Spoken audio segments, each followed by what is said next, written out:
నమస్తే షోకు స్వాగతం. ఈరోజు మేము పీరియడ్స్ లో తక్కువ మరియు ఎక్కువ రక్త ప్రవాహం గురించి మాట్లాడుతాము.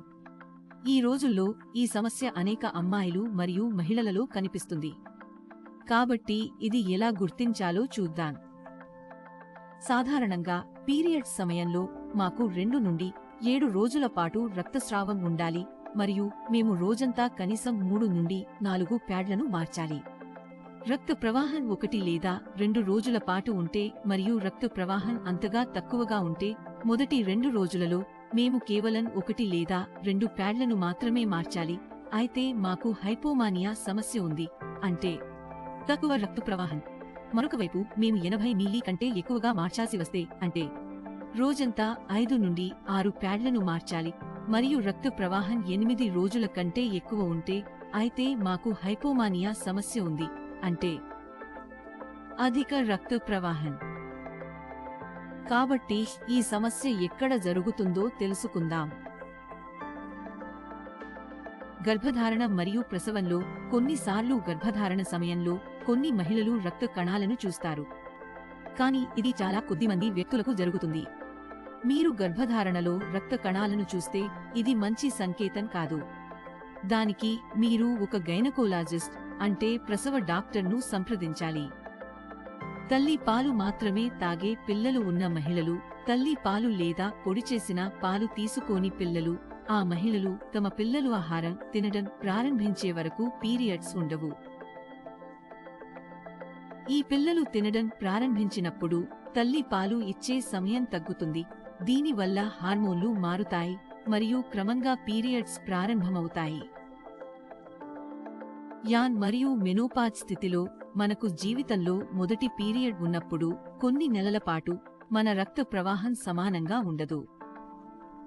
ఇది తక్కువ లేదా ఎక్కువగా ఉంటుంది, కానీ మన రక్త ప్రవాహం 1 నుండి 1.5 సంవత్సరాల పాటు నియమితంగా ఉండాలి. మనం మెనోపాజ్ స్థితిలో ఉన్నప్పుడు, అంటే ఒక మహిళ 45 నుండి 50 సంవత్సరాల వయస్సుకు చేరుకున్నప్పుడు క్రమంగా ఆమె పీరియడ్స్ ఆగిపోతాయి. దీనిని మెనోపాజ్ అంటారు.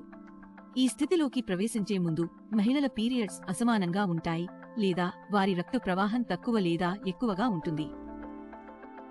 ఒక మహిళ చివరి పీరియడ్ తర్వాత 1 సంవత్సరం పాటు ఎలాంటి రక్తస్రావం లేకుండా పూర్తిగా పీరియడ్స్ ఆగిపోయాయని నమ్మాలి. గర్భధారణ నియంత్రణను ఉపయోగించడం. గర్భధారణ నియంత్రణ, ఇంజెక్షన్, కాపర్ టీ మొదలైనవి ఉపయోగించడం వల్ల మన రక్త ప్రవాహం తక్కువ లేదా ఎక్కువగా ఉంటుంది. Hormonal imbalance. అసమానమైన ఆహారం మరియు ఒత్తిడితో నిండిన జీవితానికి ప్రభావం మన హార్మోన్లపై ఉంటుంది. దీనివల్ల మాకు గర్భధారణ మరియు మెనోపాజ్కు సంబంధించిన వ్యాధులు వస్తాయి. ఫైబ్రాయిడ్స్, PCOD, ఎండోమెట్రియోసిస్ మొదలైనవి.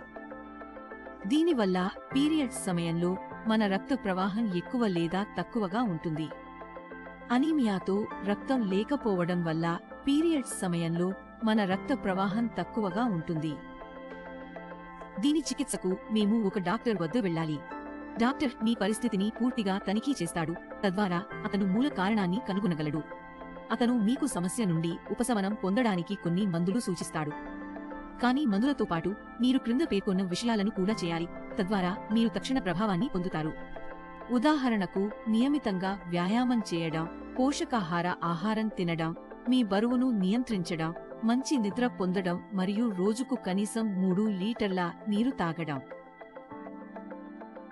ఈ అన్ని విషయాలను స్వీకరించడం ద్వారా మేము త్వరలో ఈ సమస్యల నుండి ఉపశమనం పొందుతాము. ఇది ఈ రోజు కోసం అంతే. తరువాతి వీడియోలో కలుద్దాం. ధన్యవాదాలు.